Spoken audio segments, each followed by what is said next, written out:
At Easter brunch, my father slammed his fist on the table and shouted, "You'll never amount to anything," in front of our entire extended family. I sat there, humiliated, as they all stared at me with pity. 3 years later, I returned to that same restaurant. This time, I didn't just have a reservation, I owned the entire building. When I handed my father the keys to his new car in the parking lot, his expression was worth every struggle I'd endured. The journey from that table of shame to success wasn't easy, but it was the most important path I ever walked. Before we jump back in, tell us where you're tuning in from. And if this story touches you, make sure you're subscribed, because tomorrow, I've saved something extra special for you. Thank you for joining me today. Hope you're having a wonderful day wherever you are. If you could share in the comments what city or country you're watching from and what time it is there, I'd love to connect with you. Now let's begin our story. At Easter brunch, my father slammed his fist on the table and shouted, "You'll never amount to anything," in front of our entire extended family. I sat there, humiliated, as they all stared at me with pity. 3 years later, I returned to that same restaurant. This time, I didn't just have a reservation, I owned the entire building. When I handed my father the keys to his new car in the parking lot, his expression was worth every struggle I'd endured. The journey from that table of shame to success wasn't easy, but it was the most important path I ever walked. The scent of cinnamon rolls always takes me back to childhood Sunday mornings. It's not because of warm family memories, but because they were Jessica's favorite. My younger sister, the musical prodigy, the social butterfly with the infectious laugh. That could brighten any room. I was the awkward one, the quiet kid who preferred mathematics to melody, who found safety in the predictable patterns of numbers rather than the unpredictable chaos of social interaction. Our parents, especially. My father Richard made no effort to hide their preference. Jessica could play Chopin by age 7, while I struggled with the recorder. She had natural charisma that drew people to her like moths to flame, while I calculated prime numbers in my head during uncomfortable social gatherings. The contrast couldn't have been more stark. I remember the scent of those cinnamon rolls, mixing with the sound of applause as my parents hosted their famous Sunday brunches, showcasing Jessica's latest musical accomplishment to neighbors and relatives. I'd sit in the corner, my nose buried in a calculus textbook, the bitter taste of exclusion more prominent than any sweet pastry could overcome. "Listen to that vibrato," my father would exclaim, his voice swelling with a pride I'd never heard directed at me. "She's going to Juilliard one day, mark my words." My mother would nod enthusiastically, her eyes glistening with unshed tears of joy. Meanwhile, my perfect score on the state mathematics competition warranted a distracted, "That's nice, honey," and a quick pat on the shoulder before they returned to Jessica's orbit. It wasn't that they didn't love me, at least. That's what I told myself during those long nights when doubt crept in like a winter draft. It was simply that Jessica's talents were visible, audible, immediately impressive. My abilities were quieter, less demonstrative, harder to showcase at Sunday brunches. When I won a prestigious scholarship to study engineering at MIT, my father's response was, "At least we won't have to pay for your education." When Jessica was accepted to a local community college's music program, there was a celebration dinner at the fanciest restaurant in town. The disparity was as predictable as it was painful. I tried early on to bridge the gap. I attended Jessica's recitals, offered genuine praise for her undeniable talent. I attempted conversations with my father about advancements in engineering that might interest him. I helped my mother with her computer problems, hoping technology might be our common ground. But my efforts always felt like throwing pebbles into a canyon, hoping to fill it. The silence that followed my attempts at connection echoed louder than any criticism. It was a void that spoke volumes about my place in the family hierarchy. Not hated, not abused, simply secondary. An afterthought in the grand narrative of the Thompson family saga. This subtle yet persistent dynamic shaped me in ways I wouldn't fully understand until years later.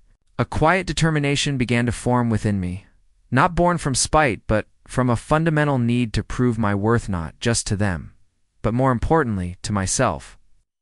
College was my first taste of true freedom, of being judged on my own merits, rather than in comparison to Jessica's brilliance. My analytical mind, so often dismissed at home, was suddenly an asset. Professors noted my unique approach to problems, my ability to see patterns where others saw chaos. For the first time, I wasn't Jessica's awkward brother. I was Nathan Thompson, engineering student with promising potential. The entrepreneurial seed was planted during my sophomore year, when Professor Martinez mentioned a problem with the university's transportation system. "Someone should develop an algorithm to optimize these bus routes," he said casually after class. "It would save the university thousands and improve student satisfaction." All others nodded and moved on. I stayed up 3 nights straight, fueled by instant ramen and determination, creating exactly that algorithm. When I presented it to Professor Martinez, his eyes widened with genuine surprise. "This is graduate-level work, Nathan. Have you considered turning this into a startup?" I hadn't, but once the idea took root, it grew rapidly. By junior year, Transitech was born, a small startup focused on optimizing public transportation routes using advanced algorithms. We operated out of my cramped dorm room, my 2 roommates eventually becoming my first employees. Each small victory, our first contract with a neighboring college, positive feedback from users, a mention in a local tech blog fueled my confidence. I deliberately kept my growing success from my family, not out of spite, but from a desire to build something truly substantial before sharing it. I wanted to present them not with a hopeful venture, but with an undeniable achievement.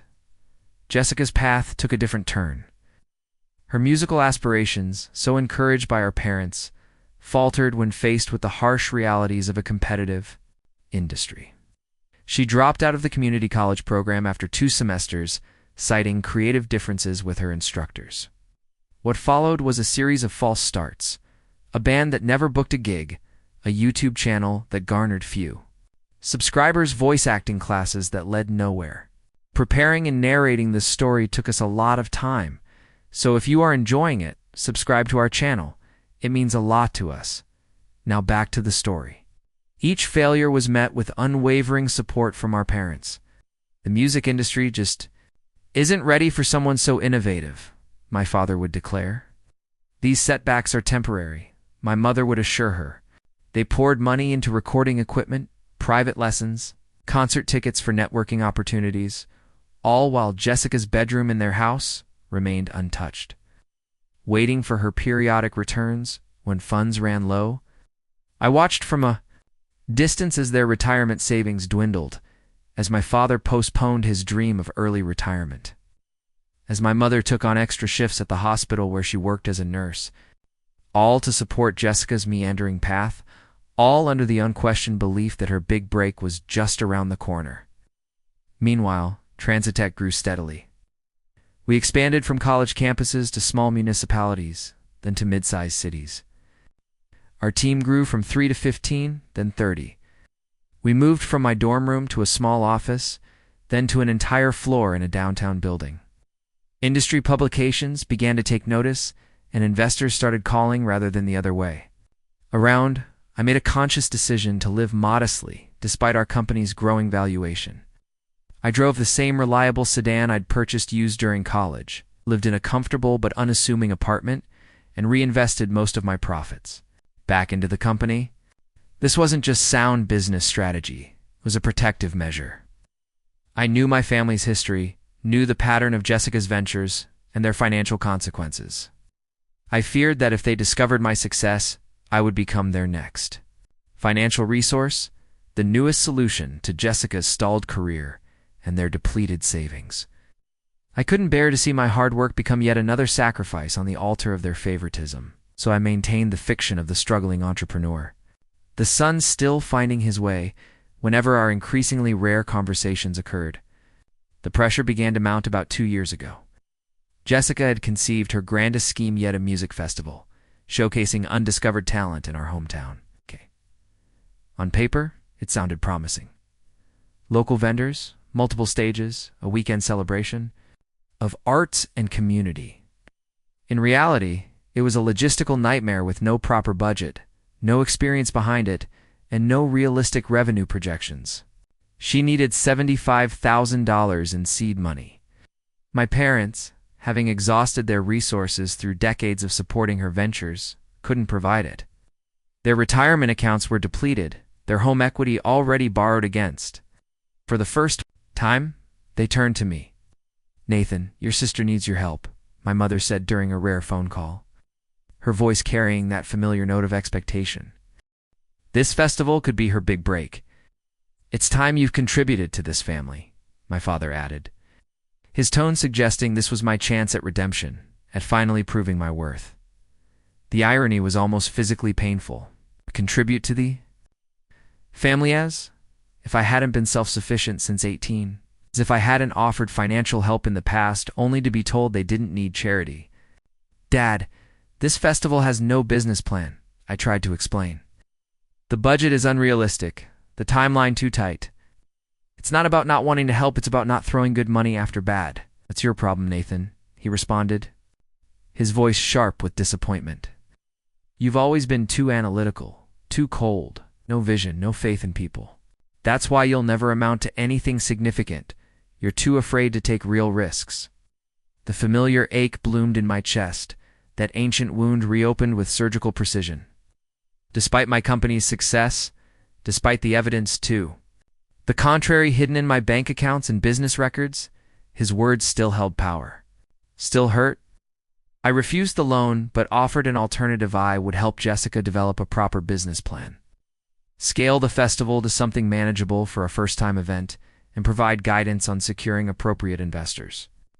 It was a genuine offer of help, one that would have been valuable coming from anyone else. But coming from me, it was perceived as condescension, as the boring, practical brother once again failing to understand the creative vision. Jessica declined, hurt and offended. My parents' disappointment was palpable, even through the phone lines. What they didn't know was that while refusing to fund Jessica's festival, I was secretly arranging for my financial advisor to create a conservative investment fund for my parents. Retirement one that would provide them security regardless of Jessica's financial needs.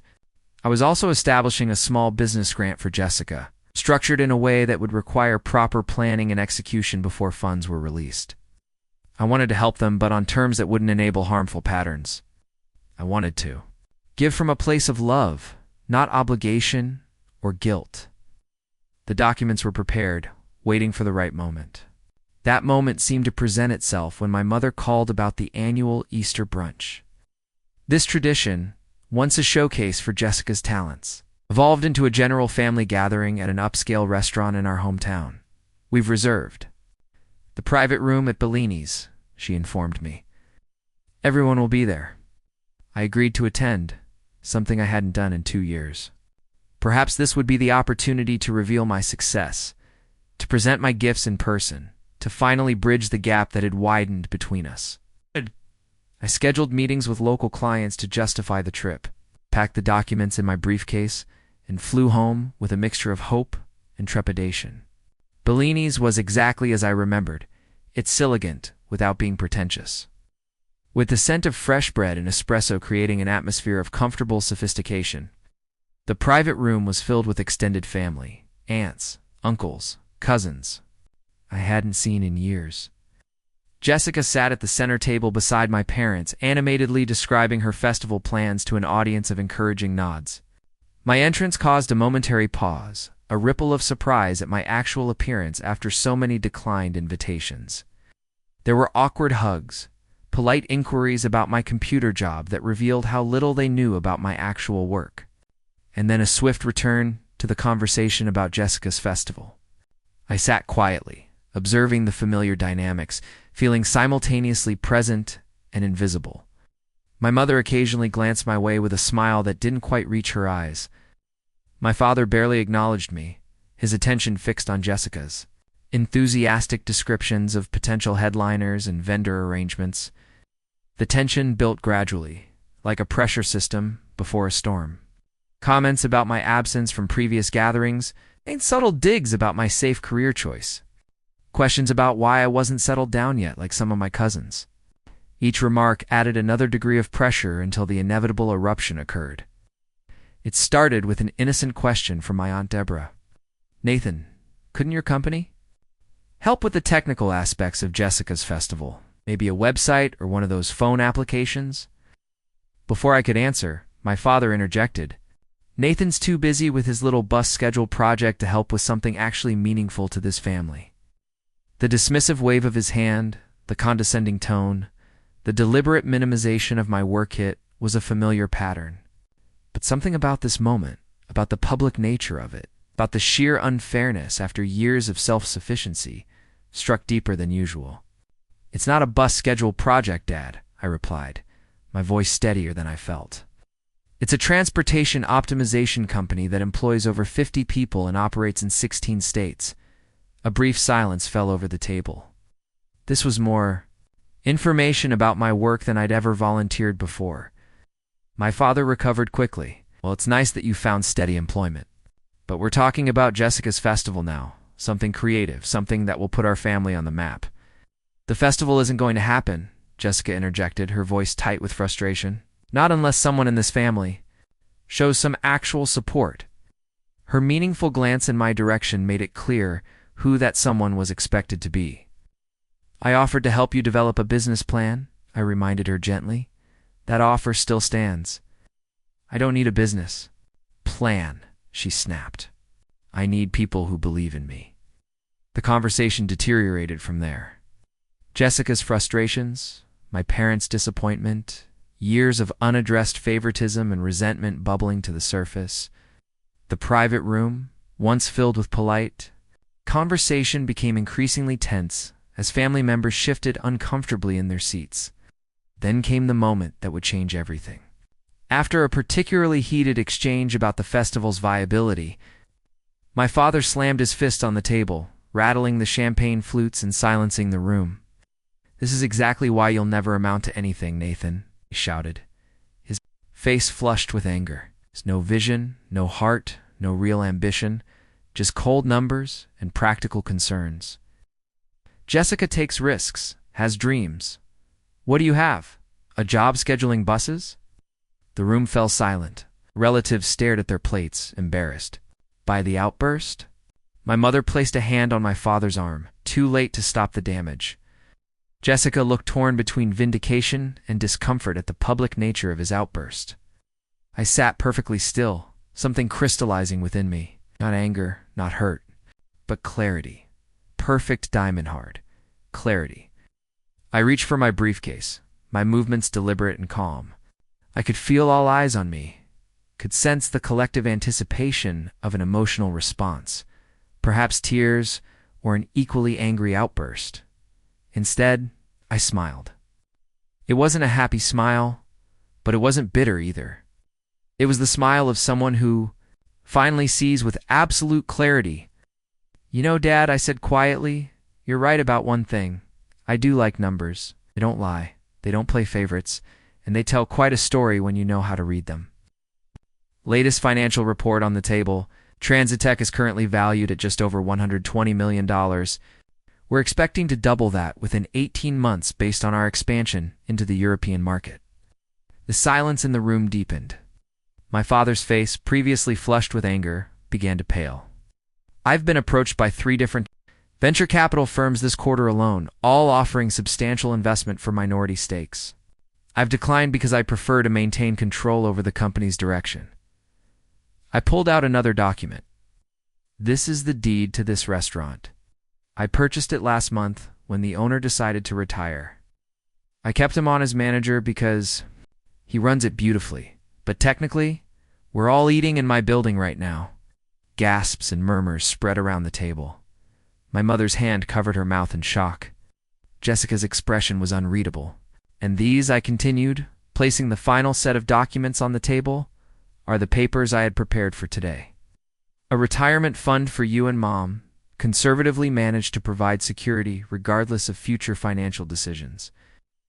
Proper business development grant for Jessica, structured to release funds as specific milestones are met. I stood up, straightening my jacket.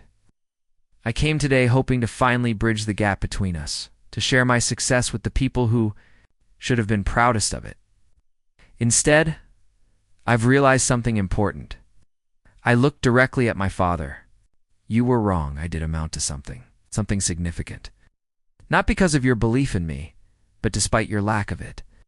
With that, I gathered the documents, returned them to my briefcase, and walked out of the private dining room. Through the main restaurant and into the bright spring sunshine, the weight of expectations, of seeking approval from those incapable of giving it, lifted with each step. I hadn't made a scene. I hadn't raised my voice. I had simply stated facts, my beloved numbers, telling their irrefutable story.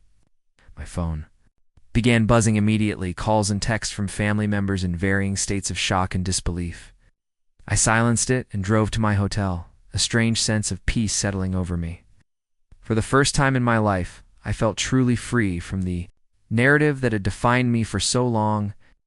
I wasn't the disappointment, the lesser sibling, the practical one without vision. I was Nathan Thompson, CEO of Transit Tech, a man who had built something substantial through intelligence, perseverance, and yes, calculated risk. The next morning, as I prepared to return to my real life, a knock came at my hotel room. Door I opened it to find my father standing there, looking smaller somehow, diminished. The confident man who had dominated family gatherings with his booming voice and absolute opinions seemed deflated. "Nathan," he began, his voice uncharacteristically hesitant. "I need to talk." I considered closing the door a petty revenge for years of emotional distance. Instead, I stepped aside to let him in. Breaking cycles requires someone to make different choices, and in that moment, I chose a path of potential reconciliation over justified rejection. Our conversation was awkward at first, decades of miscommunication creating a chasm not easily bridged. But as the morning progressed, something shifted. For perhaps the first time, my father truly listened to me about my company, about how his words had affected me throughout my life, about my desire for recognition, not for my bank account, but for my character and abilities. "I never saw it," he admitted finally, staring into his cooling coffee. "I was so focused on Jessica's obvious talents, on the dream of having raised a star. I completely missed what was right in front of me. It was about the dismissal, about being made to feel that my type of success wasn't valid or valuable." He nodded slowly, the realization visibly washing over him. "Your mother and I, we've made terrible mistakes. With both of you. We pushed Jessica in directions that ultimately hurt her, and we failed to see your strength entirely. It wasn't a complete reconciliation. Taters of hurt aren't healed in a single hotel room conversation. But it was a beginning, an acknowledgement that created space for something new to grow."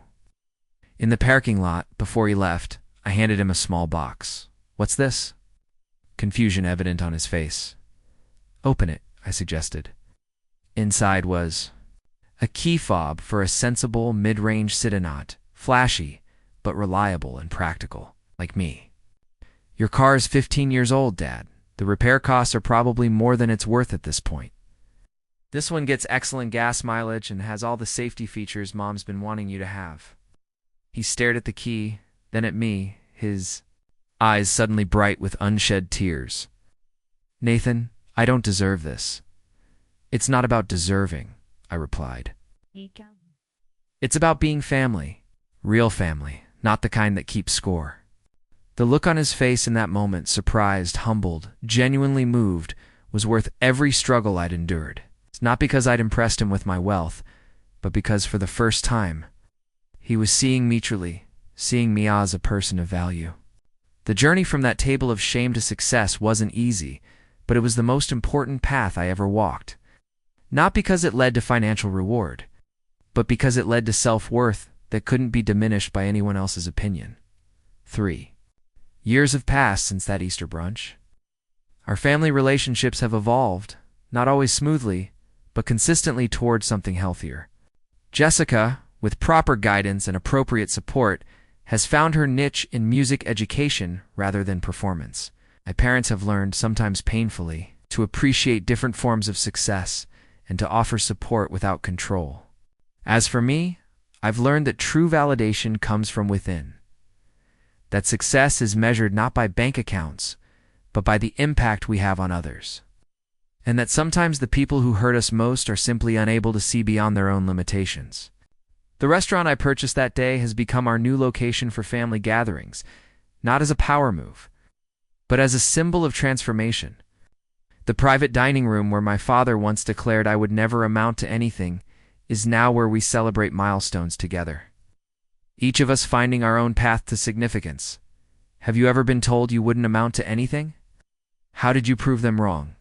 Share your story in the comments below, because sometimes the greatest success is showing others the power of believing in yourself when no one else will. The weeks following that Easter brunch confrontation were transformative. Guess I boarded my flight back to Boston, where Transit Tech's headquarters occupied the top 3 floors of a downtown high-rise. I felt something I hadn't experienced in years: freedom. The invisible chains of seeking parental approval had finally broken, leaving me with a lightness that bordered on euphoria. My executive assistant, Daniela, noticed the change immediately when I walked into the office the next morning. "Different," she observed, handing me my usual black coffee. "You're standing taller." I smiled, remembering my father's stunned expression in the hotel parking lot. Let's just say I finally closed a long-pending personal account. The call from my mother came 3 days later, and like my father's hesitant approach at the hotel, her voice carried a complex mixture of emotions, embarrassment, regret, and something I hadn't heard directed at me before: respect. "I had no idea, Nathan," she said softly. "All this time, we thought you were just getting by." "That was the impression I wanted to give," I replied honestly. "I was afraid if you knew about my success, it would just become another resource for Jessica's projects." The sharp intake of breath on the other end of the line told me my words had hit their mark. Not cruelly, but truthfully. "We've made so many mistakes," she whispered, her voice thick with emotion. "Your father hasn't slept properly since Easter. He keeps saying he drove away the one child who actually succeeded." "I haven't gone anywhere, Mom," I said gently. "I'm just no longer hiding who I've become." Our conversation lasted nearly 2 hours, the longest, most honest exchange we'd had since I was a teenager. She asked thoughtful questions about my company, showing genuine interest in understanding my work. I explained how Transit Tech's algorithms had revolutionized public transportation efficiency in mid-sized cities, reducing operational costs while improving service reliability.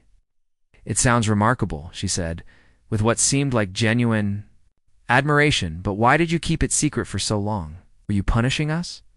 The question gave me pause. Was there an element of punishment in my silence? I withheld news of my success, partly to deny them the opportunity to finally be proud of me? "No," I answered, after careful consideration. "It wasn't about punishment.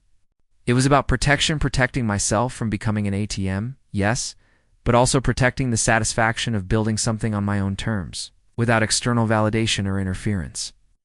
As we spoke, I realized something profound. My success had never been about proving my worth to my parents. It had been about proving it to myself. So secrecy hadn't been spite. It had been self-preservation. And now that I'd finally achieved the self-confidence I'd always lacked, I could afford to be generous not just financially, but emotionally. "The documents I brought to Easter brunch," I said, toward the end of our call, "they're still valid. The retirement fund, the business grant for Jessica, the offers stand, but on my terms." "What terms?" she asked cautiously. "The retirement fund is unconditional," I explained. "You and Dad deserve security in your later years, regardless of our past. The grant for Jessica, however, requires structure. Professional business plans, milestone achievements, accountability. I want to support her dreams, not enable her excuses." My mother's acceptance of these terms marked the beginning of a new chapter in our family dynamics, one based on mutual respect rather than obligation or guilt. Meanwhile, Transit Tech continued its upward trajectory. Our expansion into the European market proved even more successful than projected. With major contracts in Barcelona, Milan, and Berlin, our workforce grew to over 70 employees, including some of the brightest minds in transportation technology and urban planning. I found myself featured in business publications, interviewed on podcasts about entrepreneurship, invited to speak at conferences about sustainable urban mobility. The quiet, overlooked Thompson child was suddenly visible on a scale I had never anticipated. Jessica's reaction to my revealed success was more complicated than our parents'. Our first post-Easter conversation was strained, her voice oscillating. Between defensive justification of her own choices and thinly veiled resentment of my hidden achievements, "You could have told me," she said accusingly. "All those times I shared my struggles with you, you never once mentioned you were becoming some tech mogul. Would it have changed anything?" I asked honestly. "Would you have suddenly valued my advice about your festival if you knew about my bank account?" Her silence was answer enough. But as the weeks passed, something unexpected happened. Jessica, initially resistant to the structured business grant I'd offered, began asking thoughtful questions about entrepreneurship. Small queries at first: how to create a basic business plan, how to project realistic revenue, how to identify target markets. I answered each question patiently, without condescension, sharing resources that had helped me in my early days. I connected her with mentors in the music industry who could provide guidance specific to her field. I offered feedback on her ideas without trying to control their direction. Gradually, her artistic vision began to align with practical execution. The grandiose music festival transformed into a more focused, achievable community concert series highlighting local talent. With proper planning and scaled expectations, her first event, a summer showcase at a local park, actually turned a small profit. The look on her face when she showed me the final accounting, pride mingled with disbelief, reminded me of my own feelings when Transit Tech landed our first major contract. It wasn't about the money, it was about the validation of effort, the tangible proof that dreams coupled with discipline could yield results. "I never thought I'd enjoy the business side of music," she confessed over coffee after the successful event.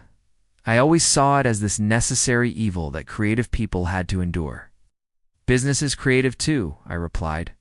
"It's problem-solving, innovation, finding unique solutions to complex challenges. The spreadsheets are just a different kind of canvas," she laughed, a genuine sound I hadn't heard directed at me in years. "Listen to you, making accounting sound poetic? Next you'll tell me tax filing is an art form, well, with the right accountant." I joked, and for a moment, we were just siblings again, without the weight of our complicated history. 6 months after the Easter brunch revelation, Transit Tech faced its first major crisis. Competing company filed a patent infringement lawsuit, claiming our core algorithm was based on their proprietary technology. The allegations were completely unfounded. Our code had been developed independently and was fundamentally different in approach, but the legal battle threatened to drain resources and damage our reputation. The irony wasn't lost on me. Just as my personal life was finding equilibrium, my professional world was thrown into chaos. The lawsuit dominated my waking hours, meetings with lawyers replacing client calls, defensive strategies overshadowing innovation plans. During this period of intense stress, I received an unexpected call from my father. Not with demands or judgments, but with a simple offer. "What can I do to help?" The question caught me off guard. Richard Thompson had never asked how he could support me. It had always been the other way around. "I don't think there's much anyone can do right now," I admitted, rubbing my tired eyes as I stared at legal documents spread across my desk. "It's just a process we have to go through." "Maybe not with the legal stuff," he acknowledged, "but you're working 14-hour days. You need someone to make sure you're eating properly, getting some rest. Your mother and I could fly out for a week, just to help keep things running at home." The offer was so unexpected, so contrary to our established dynamic, that I found myself agreeing before I had fully processed it. A week later, my parents arrived at my Boston apartment, equipped with home-cooked meals and a determination to lighten my load in whatever ways they could. My father, a retired mechanical engineer, whose skills I had inherited but whose recognition I had never received, took a genuine interest in understanding Transit Tech's technology. He spent evenings poring over the algorithm documentation, asking insightful questions that sometimes provided fresh perspectives. "Your approach to variable traffic conditions is elegant," he remarked one night, genuinely impressed. "I worked on similar problems in manufacturing flow, but your solution is more adaptable." The compliment delivered without fanfare or exaggeration. meant more than any lavish praise could have. It was professional respect from one engineer to another, exactly what I had craved throughout my youth. My mother, meanwhile, transformed my sparse apartment into something resembling a home. Fresh flowers appeared on the dining table. Bookshelves were organized, actual food replaced the takeout containers in my refrigerator. Small touches that collectively created an environment of care.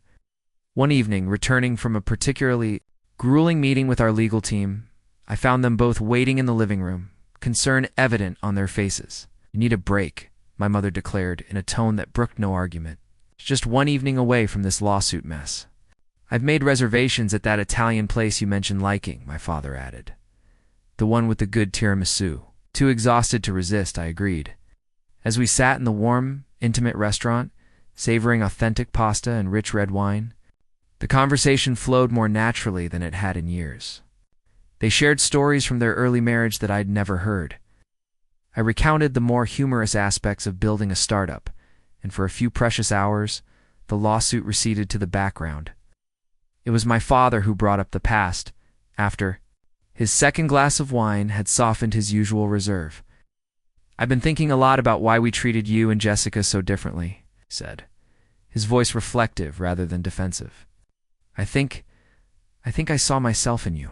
Analytical mind, the practical approach. And I was hard on you because I was hard on myself." He stared into his wine glass, swirling the deep red liquid thoughtfully. "I never achieved what I thought I should have in my career. Never made that breakthrough invention. Never saw my name on a patent. I pushed Jessica because her talents were so different from mine. They seemed magical, unlimited. I pushed you because your talents reminded me of my own perceived failures." The confession hung in the air between us, raw and honest. My mother reached across the table, placing her hand over mine. "We're not asking for forgiveness," she said, softly.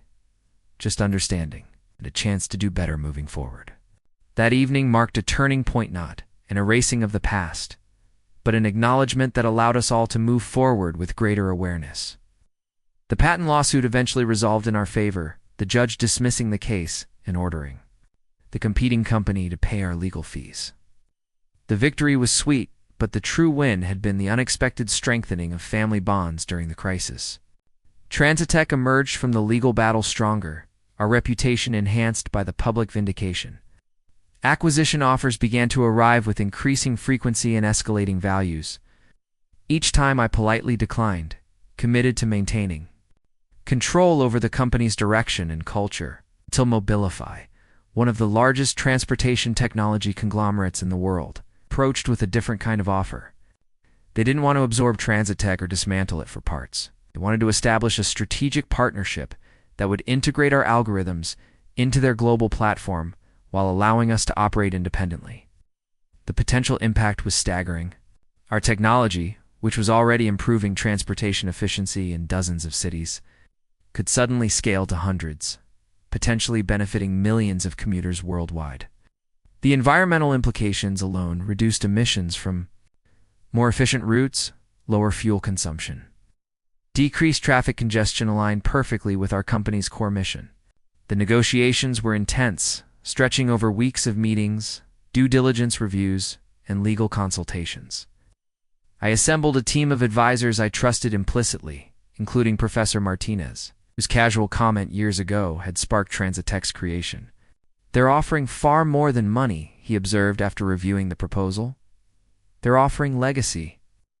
Your work could transform urban mobility on a global scale." As the deal took shape, I found myself seeking input from an unexpected source, my father. Not because he had expertise in tech acquisitions or corporate partnerships, but because he understood engineering integrity. The importance of maintaining quality control even when scaling exponentially. "What safeguards are in place to ensure they don't modify your algorithms in ways that compromise their effectiveness?" he asked during one of our now regular phone calls. "Have you secured ongoing oversight rights?" His questions weren't intrusive or controlling. They were thoughtful considerations from someone who genuinely cared about protecting what I had built. I incorporated several of his suggestions into the next round of negotiations, strengthening Transitech's position. The partnership agreement was finalized on a crisp autumn day. The signing ceremony held in Mobilify's impressive glass-walled conference room overlooking Central Park. As I signed the final document, securing Transit Tech's future and expanding its potential impact beyond anything I had initially imagined, I thought about the journey that had led to this moment. From the quiet, overlooked child at family gatherings to the CEO whose signature was now worth millions. From seeking validation that never came to creating value that couldn't be denied. From hiding my success out of fear to sharing it from a position of strength. The financial implications were significant. I was now, by any standard, extremely wealthy. But the true richness was in the growth that had occurred, both professionally and personally. The shy, insecure young man who had started coding in a college dorm room had become someone who could stand firmly in his own accomplishments, regardless of external validation or criticism. That evening, I hosted a celebration dinner for the Transit Tech team, the brilliant, dedicated people who had helped build something truly meaningful. As champagne flowed and achievements were toasted, I took a moment to call my family. "It's official," I told them, stepping away from the festivities. "To find a quiet corner, the partnership is signed. Transit Tech is going global." "We're so proud of you, Nathan," my mother said, her voice warm with genuine emotion. "You did it the right way," my father added. "On your terms, maintaining your vision. That's rare. We're having a small family gathering this weekend, too." "Celebrate," my mother continued. "Nothing fancy, just dinner at the house. Jessica's bringing her new boyfriend. We'd love it if you could fly in." In the past, such an invitation would have filled me with dread. The prospect of being the afterthought at another family event centered around Jessica. Now, I found myself genuinely looking forward to it. Not because I needed to show off my success or receive their approval, but because I wanted to share this milestone with people who, despite our complicated history, were part of my journey. "I'll be there," I promised. "And Mom, no need to make a big fuss. Oh, it's too late." "For that," she laughed. "Your father's already ordered a cake with the Transit logo on it." He spent an hour on the phone with the bakery explaining exactly how the gradient colors should look. The image of my father, once so dismissive of my little bus schedule project, now meticulously ensuring that a celebration cake accurately represented my company's brand, made me smile. People could change when given the opportunity. Relationships could heal when met with honesty and boundaries. Success could be measured in reconciliation as much as in acquisition deals. The family dinner that weekend was unlike any gathering I had experienced growing up. There was no spotlight on any single person, no hierarchy of attention or affection. Jessica shared updates about her growing music education business, which was finding solid footing with the structured approach she had adopted. My parents discussed their plans for retirement travel, now secure in their financial future. I talked about the global implementation timeline for Transit Tech's technology, the challenges and opportunities ahead. We listened to each other with genuine interest.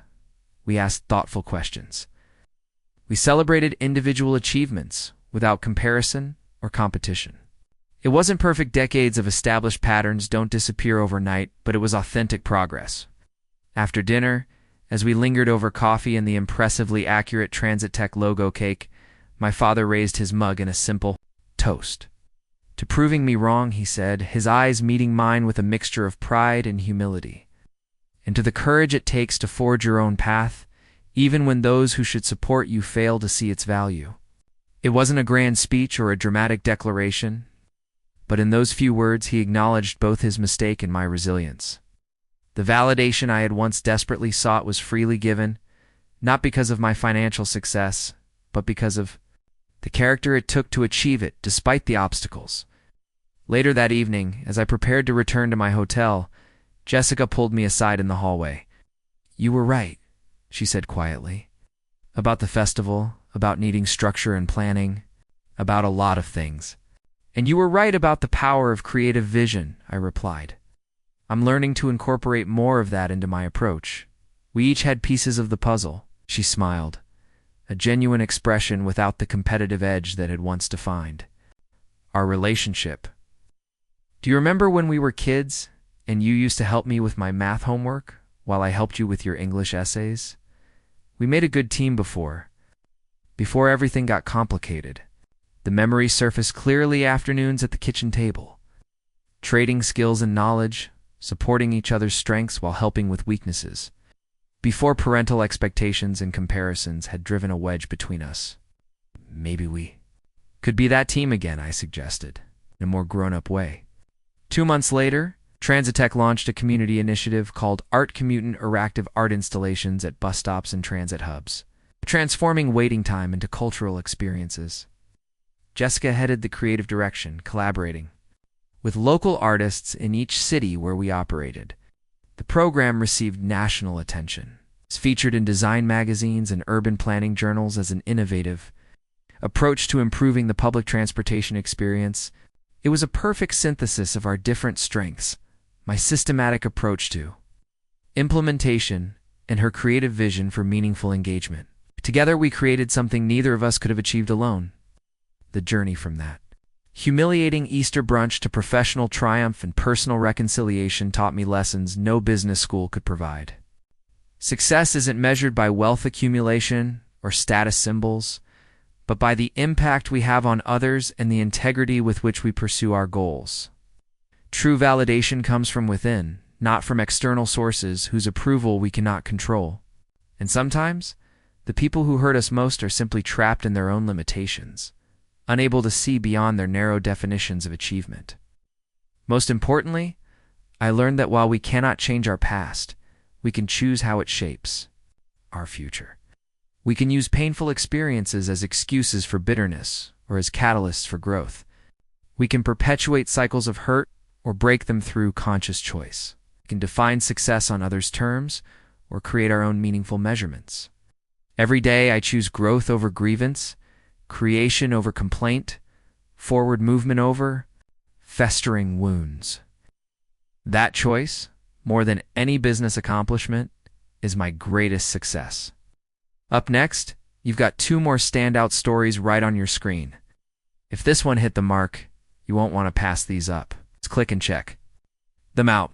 And don't forget to subscribe and turn on the notification bell so you don't miss any upload from us.